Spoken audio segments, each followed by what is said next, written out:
Bapak Ibu jemaat yang dikasihi Tuhan, kembali kita bertemu pada kesempatan sore hari ini untuk belajar kebenaran firman Tuhan. Namun terlebih dahulu mari kita mempersiapkan hati kita untuk mendengarkan firman Tuhan atau belajar firman Tuhan melalui doa. Mari kita berdoa. Bapa di dalam sorga, kami mengucap syukur kepadamu karena besar anugerah-Mu dalam hidup kami. Pimpinan, penyertaan, dan pemeliharaan-Mu yang telah kami nikmati dalam hidup kami. Terima kasih untuk segala kasih setia Tuhan. Sehingga pada sore hari ini, Tuhan memberikan waktu bagi kami untuk belajar kebenaran firman-Mu. Oleh karena itu ya Tuhan, pimpin kami untuk mengerti dan memahami apa yang hendak Engkau ajarkan kepada kami melalui firman-Mu. Berbicaralah kepada kami, karena kami siap untuk belajar firman-Mu.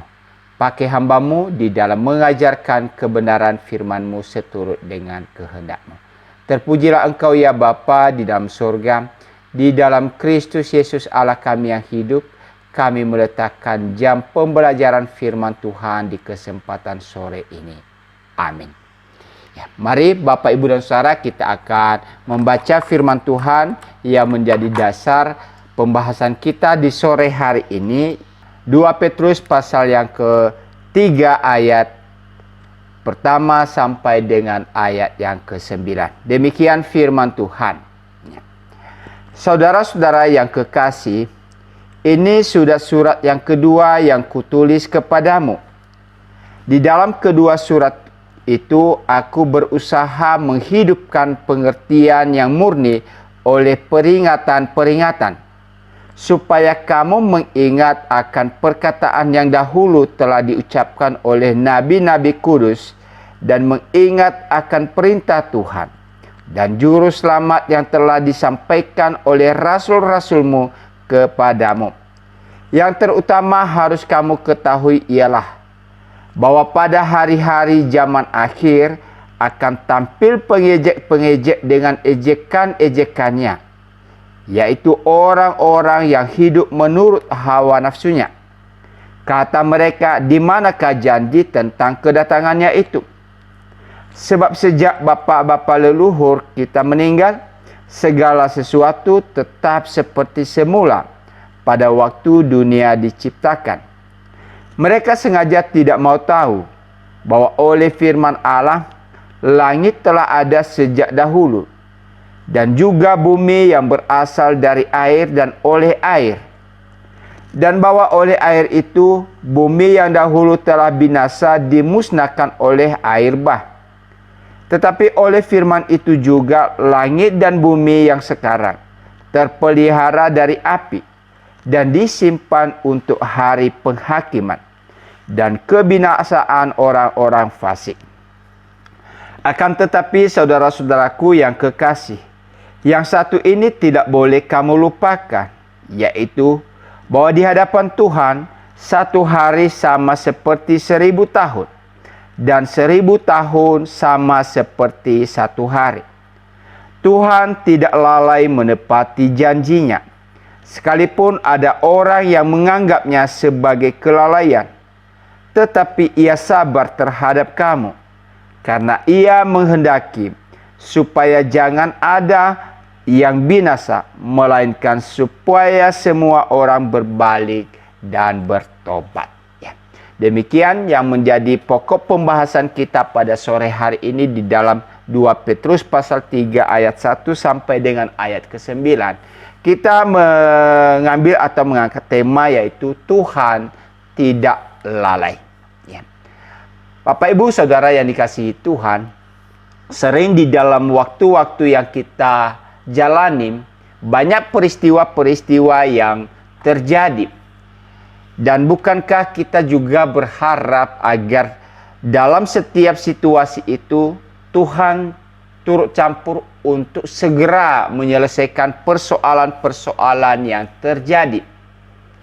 Mungkin ada orang yang senantiasa sudah bergumul banyak hal, dan seolah-olah dulu ia telah mendapatkan sebuah janji dari Tuhan.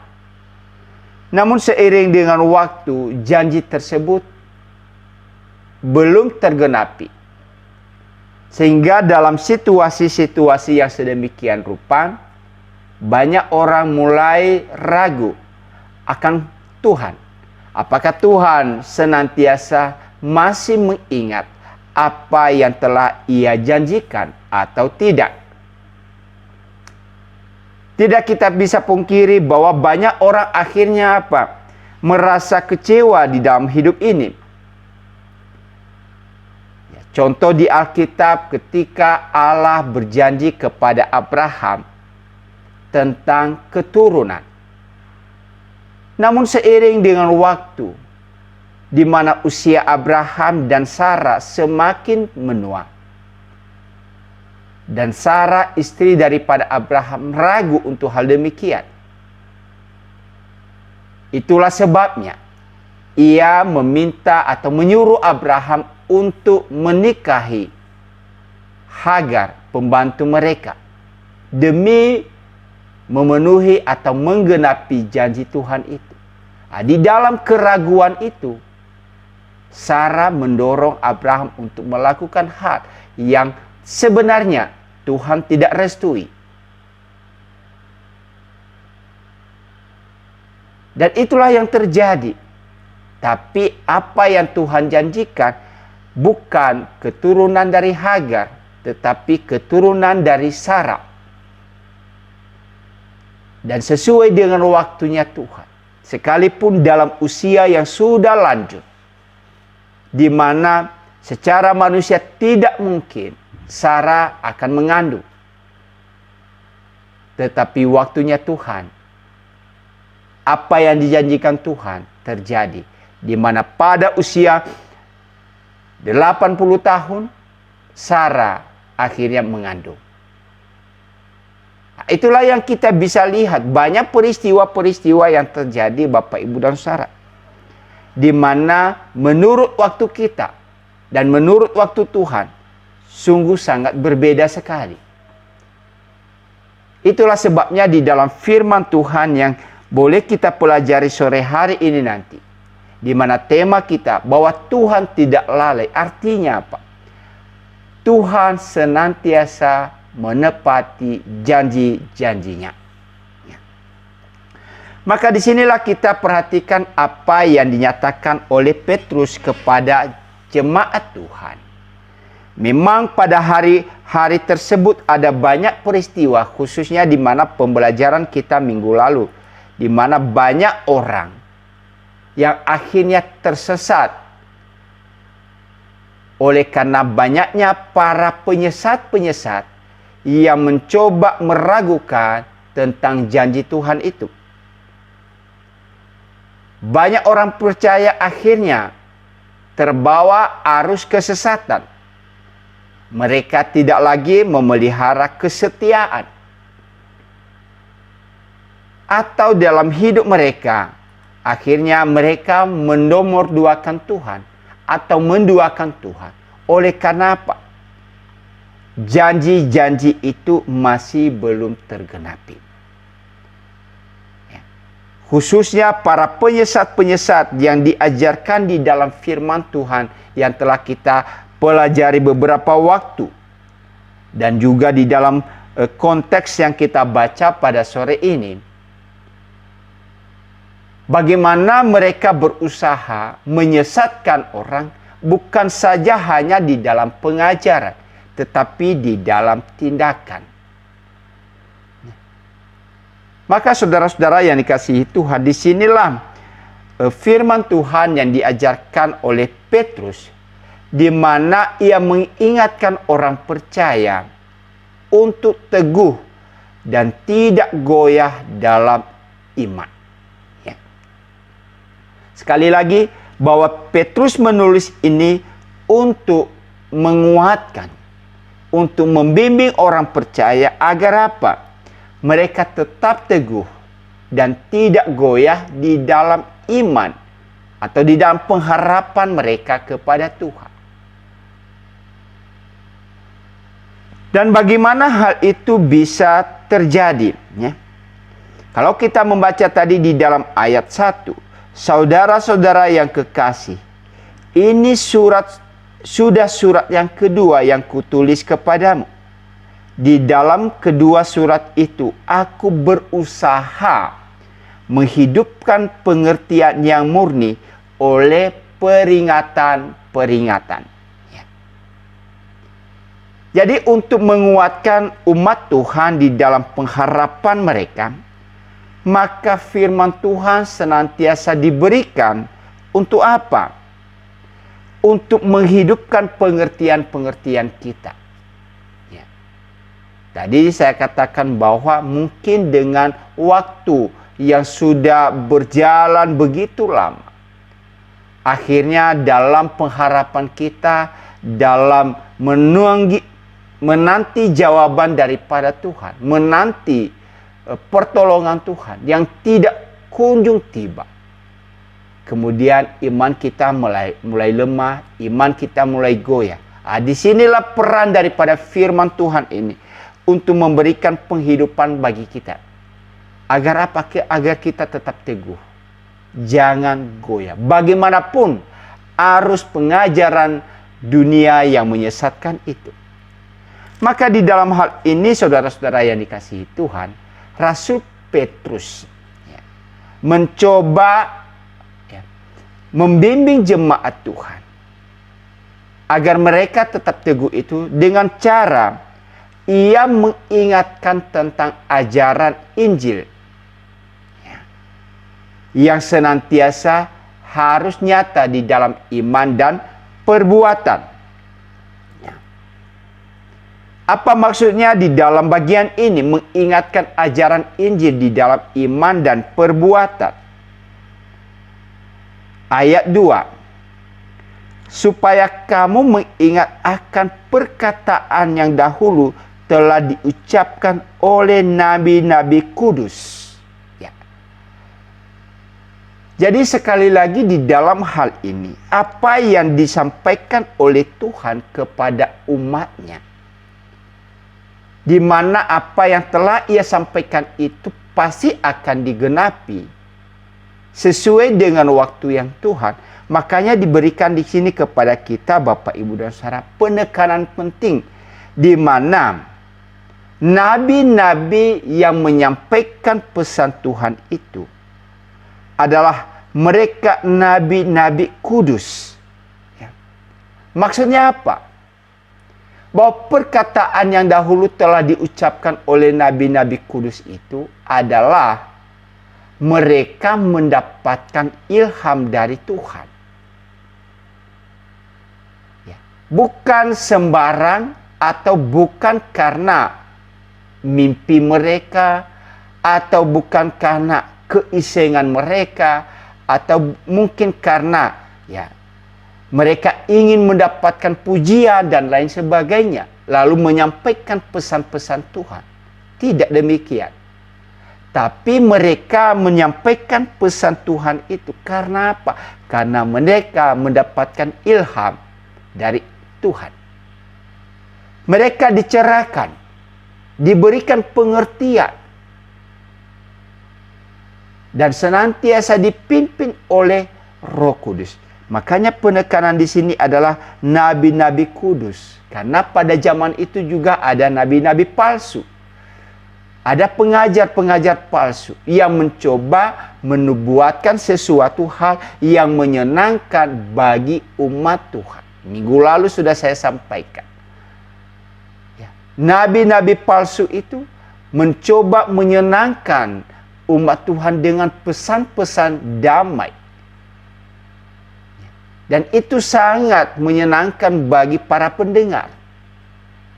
Namun sesungguhnya mereka adalah orang-orang yang tidak diilhamkan oleh Tuhan menyampaikan firman Tuhan. Mereka sesungguhnya adalah penyesat. Itu di dalam zaman-zaman yang Tuhan pakai, khususnya di dalam perjanjian lama. Kemudian apa? Sambung di kalimat yang kedua itu. Dan juru selamat yang telah disampaikan oleh rasul-rasulmu kepadamu. Sekali lagi kita bisa melihat dua istilah di sini. Ada nabi. Dan nabi itu umumnya konteksnya itu adalah masa perjanjian lama.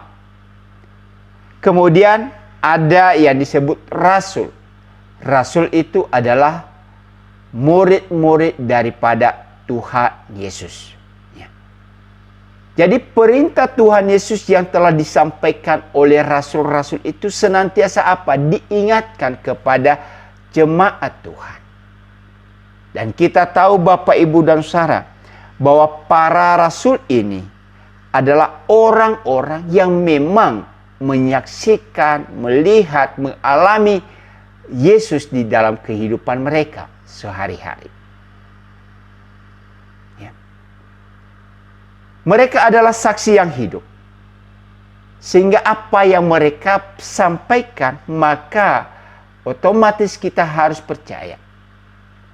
Karena mereka adalah orang-orang yang menyaksikan langsung tentang kehidupan daripada Tuhan Yesus ini. Maka di dalam hal ini, Rasul Petrus ingatkan bahwa jemaat Tuhan senantiasa apa? Diberikan pengertian yang murni dari orang-orang Kristen. Harus berusaha dihidupkan.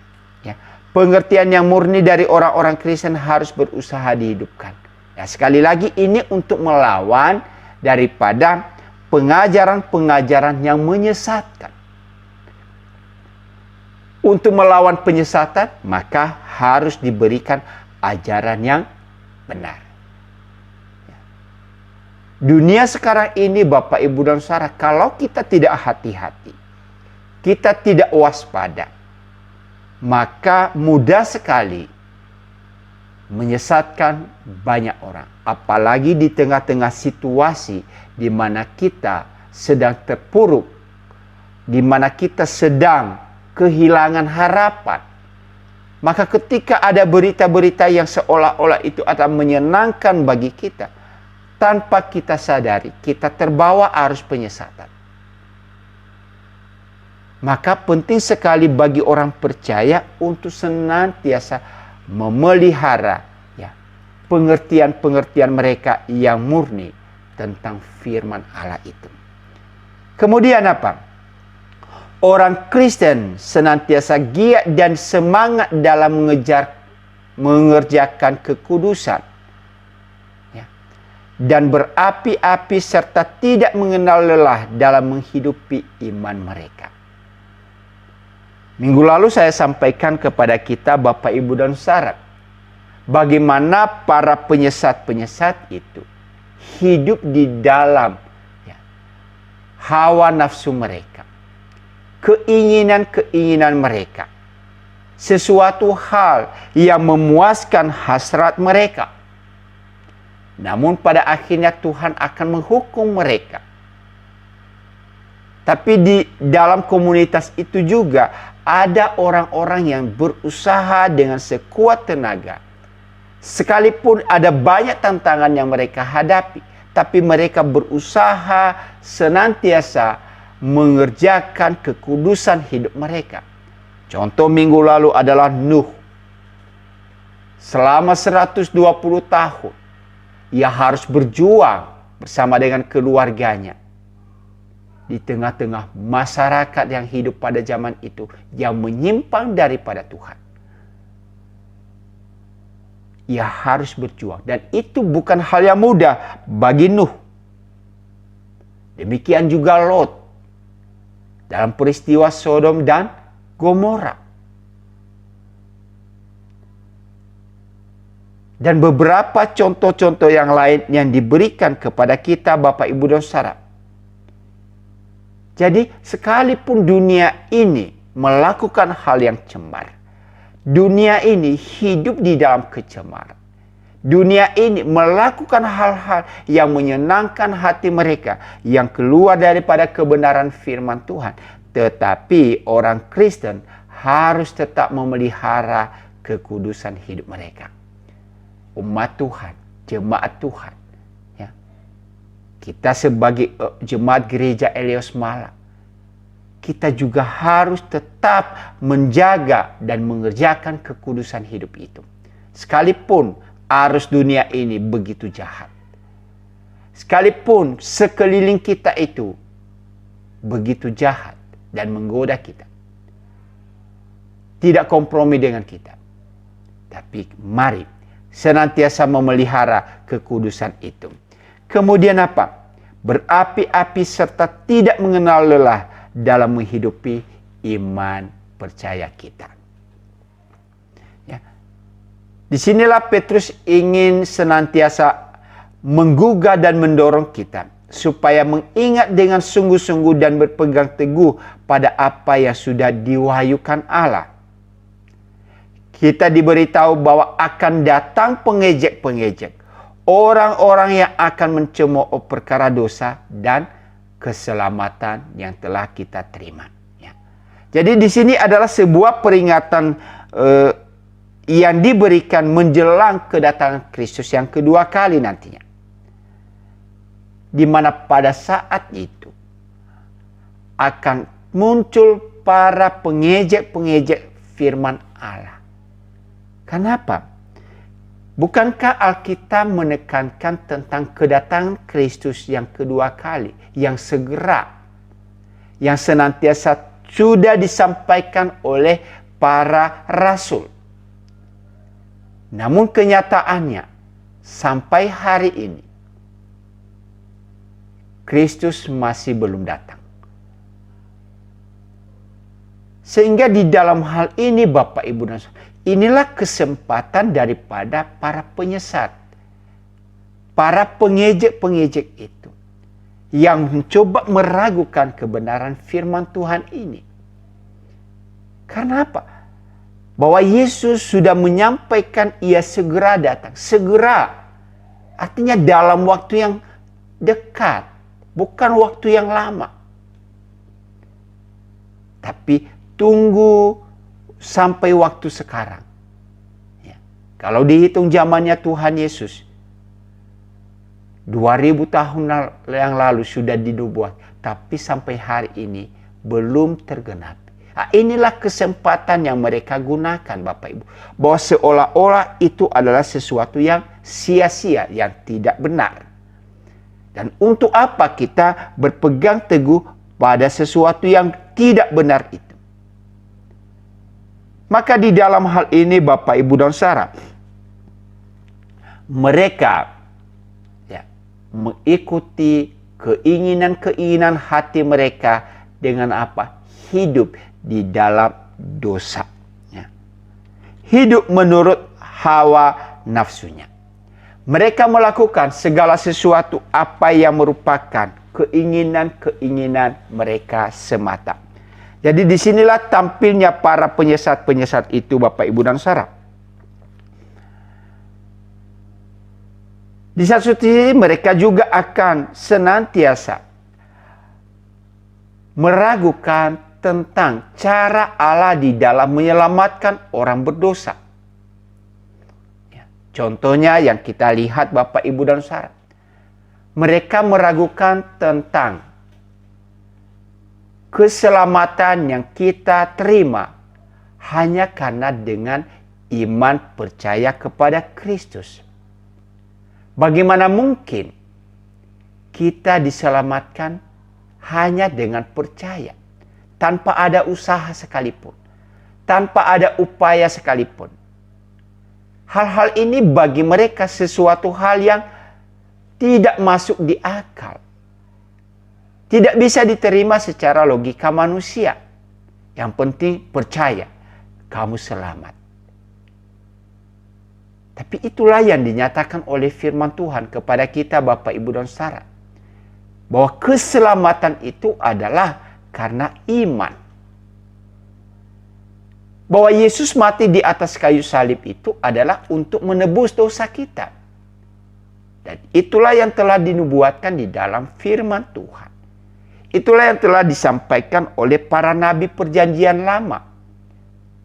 Dan itulah yang disaksikan oleh para rasul. Dan yang diajarkan para rasul juga. Yang diajarkan oleh firman Allah kepada kita. Bahwa Kristus mati di atas kayu salib untuk menebus segala dosa kita. Maka karena bagi mereka itu adalah sesuatu hal yang sederhana, maka itu sesuatu yang tidak mungkin mereka terima dengan akal sehat mereka.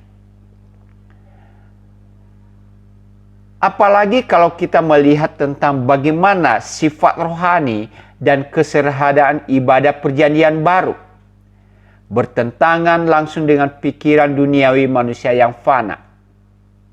Maksudnya apa Bapak Ibu dan Saudara?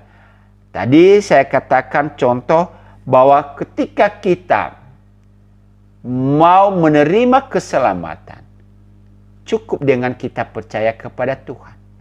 Tapi bagi mereka, ini tidak bisa. Tidak masuk akal. Harus ada upaya yang perlu kita lakukan. Harus ada usaha yang harus kita kerjakan. Sehingga untuk mendapatkan ini, maka itu tergantung kepada usaha manusia. Itulah sebabnya Bapak Ibu dan Saudara, di dalam mereka mencoba menghidupi apa yang mereka percayai, mereka selalu mau hidup menurut hawa nafsu mereka sendiri. Itulah sebabnya di dalam bagian ini sekali lagi Petrus ingatkan kita sebagai sebuah pembelajaran bagi kita untuk selalu waspada, untuk selalu hati-hati, di mana kita diberikan peringatan seberapa jauh para penyesat itu, yaitu meneruskan perbuatan mereka. Mereka mempertanyakan keyakinan akan kedatangan Kristus yang kedua. Kalau kita baca di dalam ayat 4, kata mereka, di manakah janji tentang kedatangannya itu? Sebab sejak bapa-bapa leluhur kita meninggal, segala sesuatu tetap seperti semula pada waktu diciptakan. Di sini kita bisa melihat bagaimana mereka berusaha mencoba meragukan keyakinan dan juga janji-janji Tuhan tentang kedatangan Kristus. Oleh karena apa? Waktunya tadi. Kenapa begitu lama? Kenapa tidak terjadi? Bukankah apa yang terjadi sekarang ini itu sesuatu yang memang sudah alamiah? Apa yang kita saksikan hari ini itu pun sudah terjadi di masa-masa yang lalu. Nah, inilah yang terus mereka coba terapkan untuk mengacaukan pemikiran-pemikiran kita. Namun perlu kita ingat Bapak, Ibu, dan Saudara, bahwa tanpa kedatangan Kristus, semua hal tentang iman Kristen akan sangat sedikit artinya.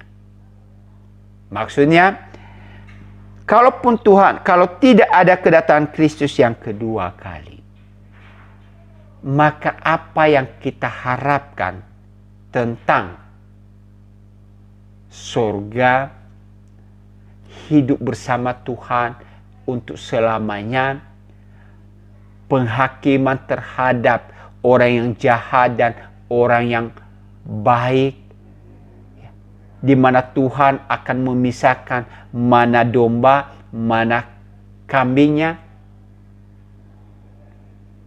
mana yang layak untuk masuk surga, mana yang harus dibuang ke neraka. Kalau itu belum terwujud, maka sesungguhnya apa yang kita harapkan itu, maka tidak ada artinya. Itulah yang coba mereka dengungkan di dalam hal ini. Dan kita tahu bahwa kedatangan Kristus yang kedua adalah menggenapi, dan bukan hanya menggenapi Bapak, Ibu, dan Saudara, tapi akhir dari segala-galanya di dunia ini. Itulah keyakinan yang telah diberikan kepada kita.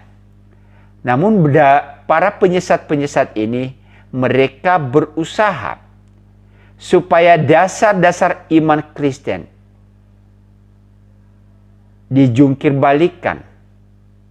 Mereka tidak mau percaya sepenuhnya dengan firman Tuhan ini. Maka untuk menanggapi hal demikian, saudara-saudara, disinilah Petrus senantiasa mengingatkan kembali bahwa apa yang diajarkan oleh para nabi dahulu di dalam perjanjian lama itu bukan sesuatu halusinasi semata, bukan semacam karangan semata, tetapi itu sudah terrealisasi, sudah ada fakta-faktanya, sudah ada buktinya. Yesus dalam perjanjian lama sudah dinubuatkan akan kedatangannya melalui perawan Maria, dan itu sudah terjadi. Yesus yang dinubuatkan dalam perjanjian lama, di mana ia harus digantung di atas kayu salib, dan itu sudah terjadi. Inilah sebuah fakta yang tidak bisa dipungkiri.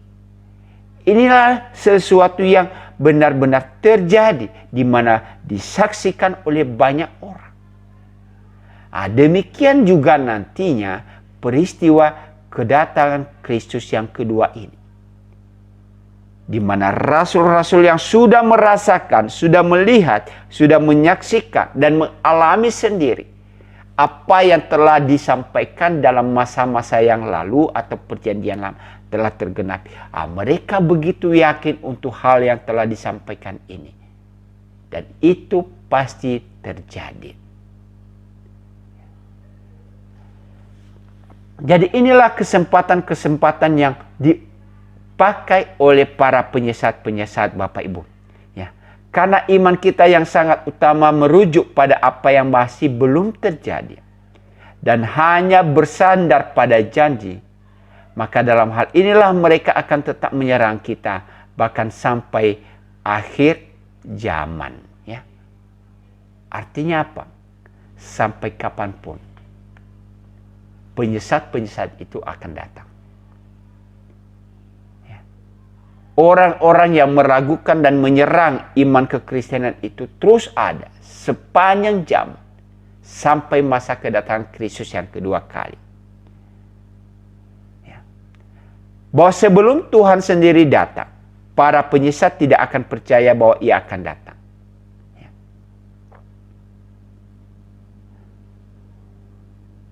Mereka tetap tidak meyakini apa yang telah disampaikan di dalam firman Tuhan. Tentu berbeda dengan kita, Bapak, Ibu, dan saudara. Karena kita meyakini bahwa Alkitab yang telah kita terima, Alkitab yang kita dapatkan, yang kita pelajari itu adalah ilham dari Allah. Maka kita yakin dan kita percaya apa yang telah dijanjikan itu. Bahwa kalau Yesus akan datang, itu pasti terjadi. Kenapa? Karena ini juga disampaikan oleh saksi-saksi yang setia. Dan mereka mencatat itu dalam catatan yang pasti, yaitu firman Allah. Mereka sendiri yang membuktikan itu, mereka sendiri yang menjadi saksi-saksi apa yang telah disampaikan oleh Kristus.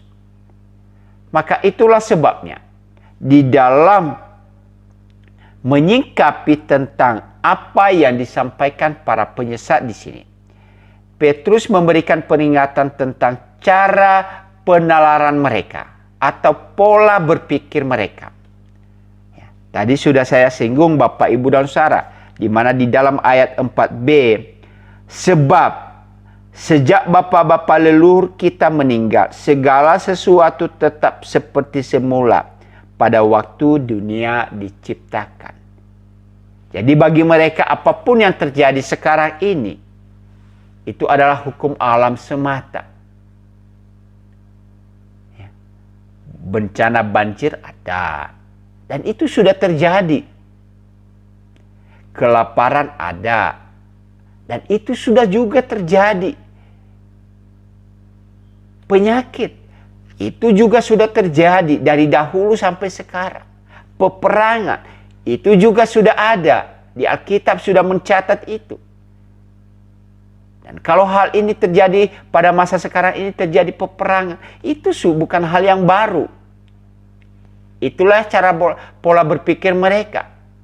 Dan kalau kita tidak hati-hati, dan itu adalah sesuatu hal yang masuk akal. Ya. Tadi saya katakan bahwa Tuhan Yesus menyampaikan tentang tanda-tanda akhir zaman, di mana terjadi peperangan. Ada bahaya kelaparan. Ya. Ada banyak penyesat-penyesat. Ada banyak orang yang meninggalkan iman mereka kepada Tuhan. Dan sekali lagi, ini bukan hanya terjadi pada zaman sekarang. Ini sudah ada sejak dahulu. Inilah yang digunakan oleh para penyesat ini, Bapak, Ibu, dan Saudara.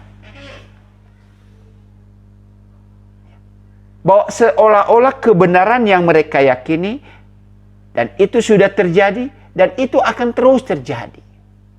Dalam pengertian sekali lagi bahwa apa yang terjadi sekarang ini sebenarnya adalah hukum alam semata. Ya. Perang ada, ya. Kelaparan pasti ada, kemiskinan pasti ada, permusuhan pasti ada, ya. Dan segala jenis kejahatan-kejahatannya itu pasti ada di tengah-tengah dunia ini.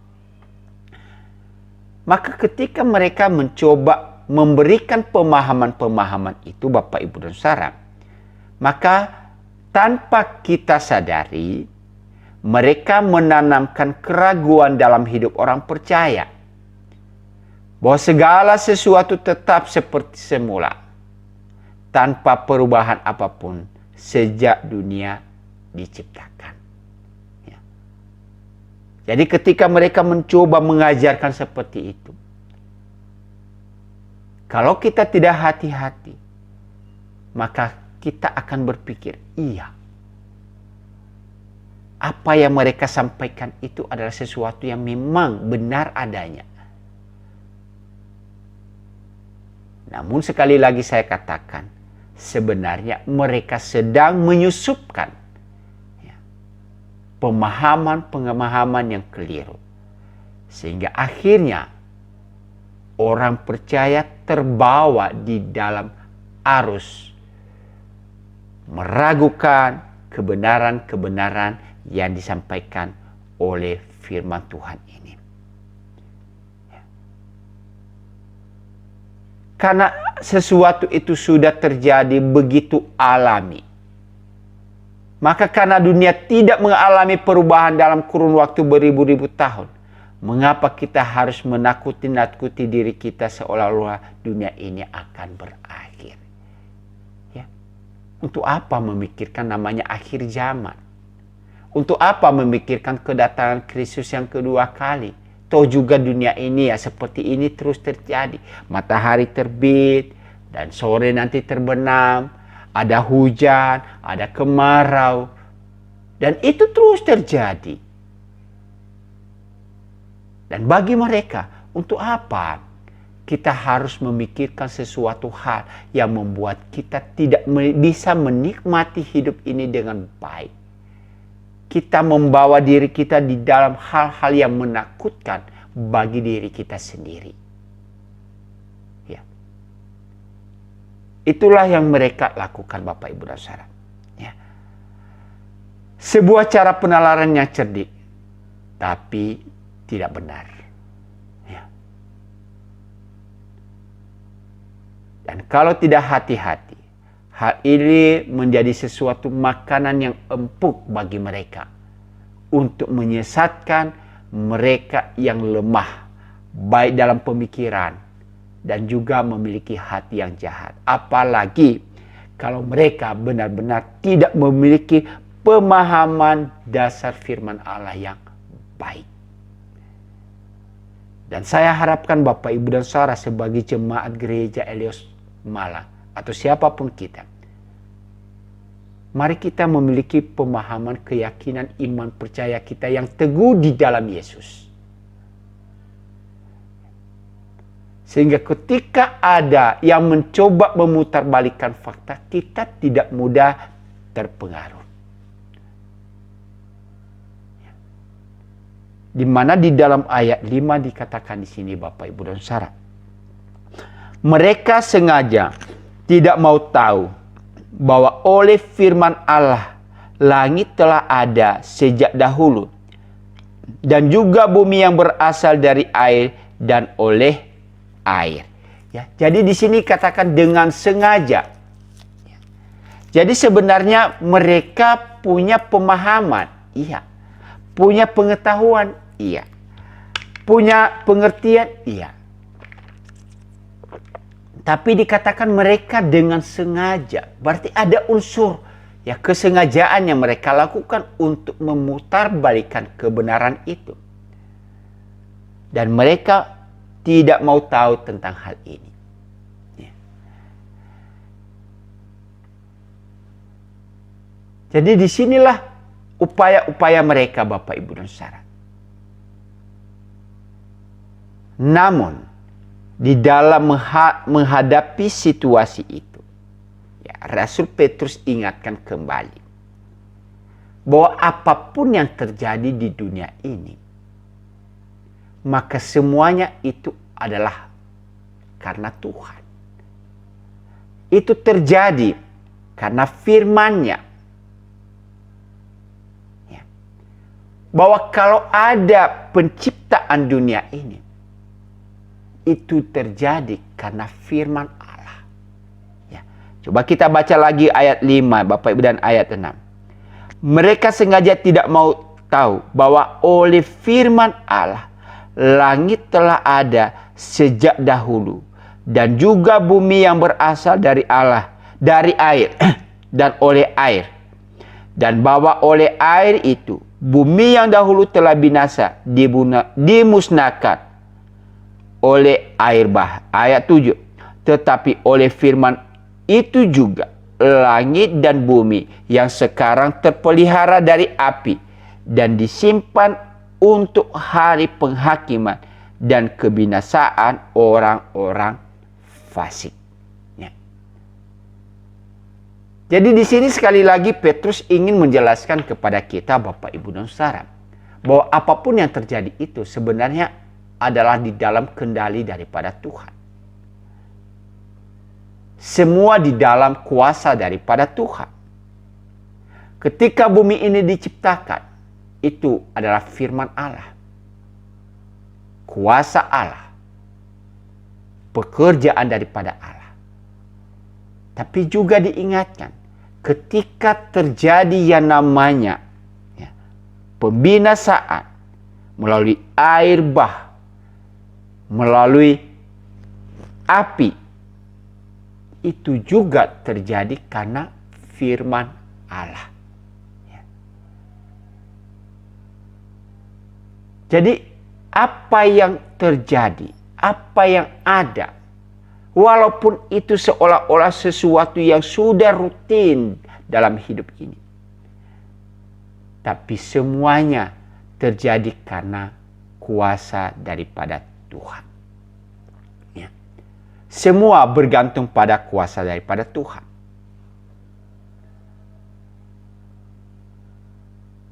Dan kita kembali diingatkan di dalam tema kita bahwa Tuhan tidak lalai itu. Iya. Karena apa yang dikerjakan ini, apa yang terjadi sekarang ini, maka semuanya bergantung pada waktunya Tuhan.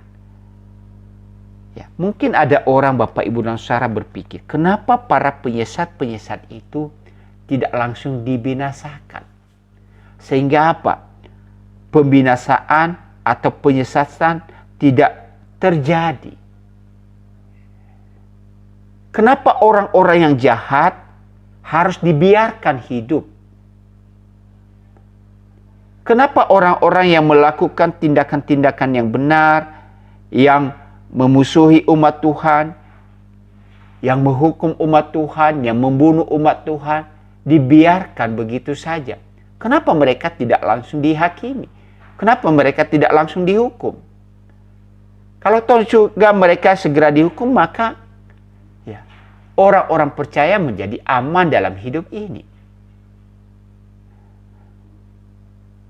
Tapi sekali lagi di dalam ayat ini mengingatkan kepada kita tentang waktunya Tuhan. Bahwa sekalipun saat ini mereka seolah-olah dibiarkan untuk melakukan hal yang jahat, bukan berarti mereka bisa bebas dan terhindar dari penghakiman Tuhan. Waktunya Tuhan akan menghakimi akan terjadi. Sekali lagi itu pada akhir zaman. Namun juga yang perlu kita sadari di sini Bapak, Ibu, dan Saudara.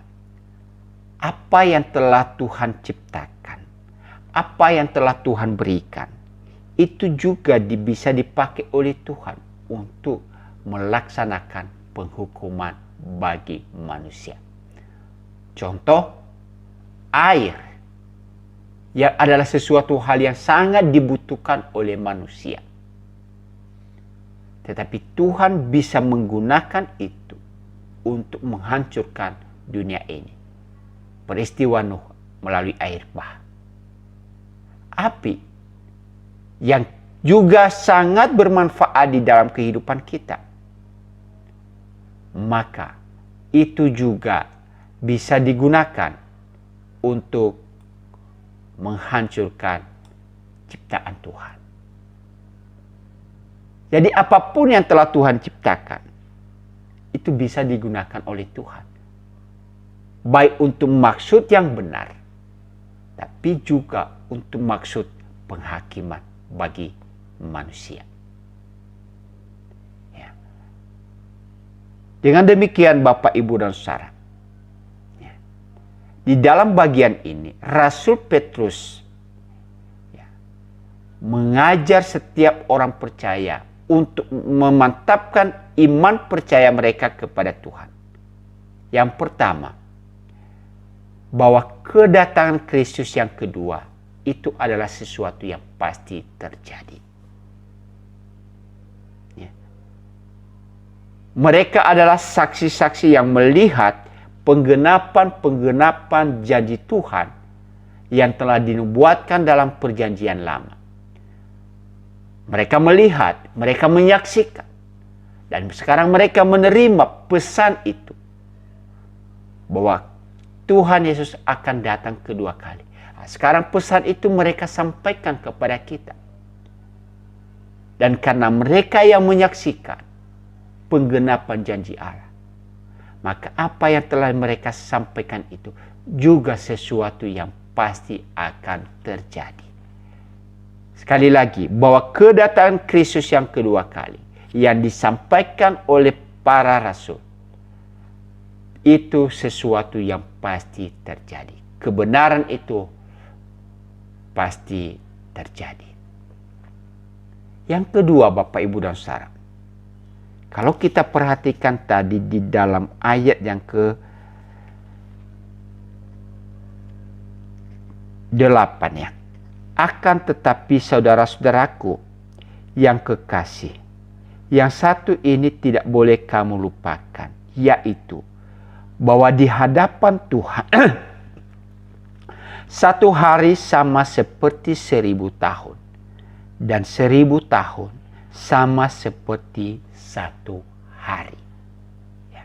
Artinya dunia ini di dalam kedaulatan Tuhan, dalam waktunya Tuhan. Kadang kita merasa bahwa waktu begitu lama. Namun sebenarnya bagi Tuhan itu waktu yang begitu singkat. Bagi kita itu waktunya begitu singkat. Tapi bagi Tuhan itu sudah waktu yang begitu lama diberikan kepada kita. Tuhan itu tidak dibatasi oleh waktu. Ia berkuasa atas segala waktu itu. Sehingga ketika penghakiman pun akan datang, itu menurut waktunya Tuhan. Maka janganlah kita iri Bapak Ibu dan Saudara kalau ada orang yang berbuat jahat seolah-olah Tuhan biarkan. Tidak demikian. Pasti Tuhan akan melaksanakan penghakiman yang adil dan benar. Tapi itu semua bergantung kepada waktunya Tuhan. Jadi jangan kita menilai waktu itu berdasarkan apa yang kita pikirkan, seperti kita ada di tengah-tengah dunia ini, ya, waktu 24 jam sehari, 1 bulan 30 hari atau 31 hari, 1 tahun 365 hari, ya. Itu waktu yang kita bisa hitung di tengah-tengah dunia ini. Tapi waktu Tuhan tadi adalah waktu yang, ya, Tuhan itu tidak bisa dibatasi oleh waktu, ya. Semua terjadi pada waktunya yang Tuhan tetapkan. Itulah sebabnya Bapak Ibu dan Saudara, kalaupun misalkan Tuhan belum memberikan, ya, jawaban atas janji-janjinya kepada kita, itu karena Tuhan tahu waktu yang tepat, yang baik untuk Dia berikan kepada kita. Dan ketika Tuhan menjawab, itu semua tepat pada waktunya. Dan kalau tadi Tuhan masih belum melaksanakannya namanya penghakiman itu, tentu bukan tidak ada tujuannya. Kalau Yesus masih belum datang di tengah-tengah dunia ini, belum ada kedatangan yang kedua kali, walaupun tanda-tanda itu ada, namun Tuhan itu adalah Allah yang penuh dengan kasih. Ya, pelajaran minggu lalu lagi, Allah itu adalah kasih. Di dalam kasihnya itu Bapak Ibu dan Saudara, dikatakan di ayat 9, Tuhan tidak lalai menepati janjinya. Ya, tadi saya katakan, kalau Tuhan sudah berjanji, maka Ia akan tepati. Kalau Tuhan sudah menyatakan bahwa Ia akan menghakimi, maka itu akan ditepati. Kalau Tuhan sudah mengatakan bahwa Ia akan datang, itu pasti akan ditepati. Tapi kapan? Menurut waktunya Tuhan. Kalau kita hitung-hitung dalam kehidupan kita, kenapa tidak terjadi sekarang ini? Kenapa begitu lama? Itulah jawabannya kepada kita Bapak Ibu dan Saudara. Di ayat 9. Sekalipun ada orang yang menganggapnya sebagai kelalaian, tetapi ia sabar terhadap kamu, karena Ia menghendaki supaya jangan ada yang binasa, melainkan supaya semua orang berbalik dan bertobat. Sungguh besar anugerah Tuhan itu. Sungguh ajaibnya Tuhan itu. Sekalipun Dia adalah Allah yang harus menghakimi, bahwa setiap dosa itu harus dihakimi, tetapi Dia adalah Allah yang penuh dengan kasih. Allah yang panjang sabar. Kalau masih diberikan waktu kepada kita sampai hari ini, tujuannya tadi apa? Karena Tuhan tidak menghendaki ada yang binasa.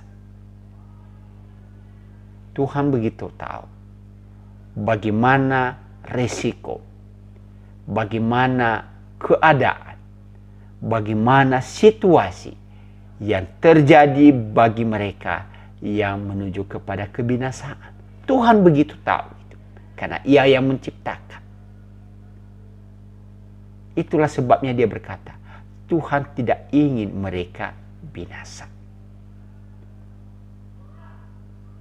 Maka karena Tuhan tidak mau ada yang binasa itu, itulah sebabnya Dia berkata, Ia memberikan waktu bagi setiap kita, bagi setiap insan manusia untuk berbalik dan bertobat. Tuhan pasti menepati setiap janjinya. Tuhan pasti menggenapi setiap apa yang Ia katakan. Namun kalau masih belum waktunya, Tuhan berkata, manusia diberikan waktu untuk berbalik dan bertobat. Maka saudara-saudara yang dikasihi Tuhan, kita bersyukur karena kasih Tuhan itu senantiasa boleh ada bagi kita. Maka kita sudah diingatkan, bagi para penyesat juga sudah diingatkan bahwa Tuhan akan memberikan penghakiman bagi mereka. Namun sebelum itu terjadi, maka mereka harus bertobat dulu. Bagi kita yang memang terpengaruh oleh karena arus perkembangan itu atau arus penyesatan itu, masih ada waktu bagi kita untuk berbalik dan bertobat. Datang kembali kepada Tuhan, percaya kepada Dia ya sebagai Tuhan dan Juru Selamat kita. Dan hiduplah seperti apa yang difirmankannya. Bersyukur Bapak Ibu dan Saudara, kalau sampai hari ini Tuhan masih memberikan waktu bagi kita. Gunakan kesempatan itu untuk hidup berkenan di hadapan Tuhan. Amin untuk pembelajaran firman Tuhan. Kiranya Tuhan memberkati kita. Mari kita berdoa. Terima kasih Bapa di surga. Kami boleh bersyukur pada kesempatan sore hari ini untuk belajar firman-Mu. Dan biarlah apa yang telah kami pelajari, kami boleh terapkan di dalam hidup kami. Kami boleh yakini itu dan kami mau melakukannya itu dalam kehidupan kami. Terima kasih Bapa di surga untuk kebenaran yang telah Engkau sampaikan kepada kami. Biarlah kami tetap boleh menjaga hati dan pemikiran kami dan senantiasa tetap teguh di dalam iman percaya kami kepadamu.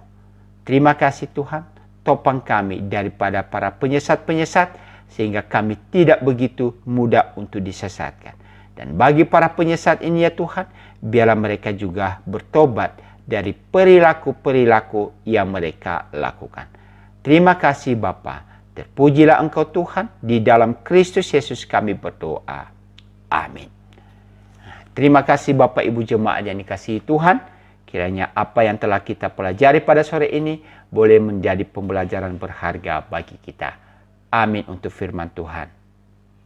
Sampai ketemu di minggu yang akan datang.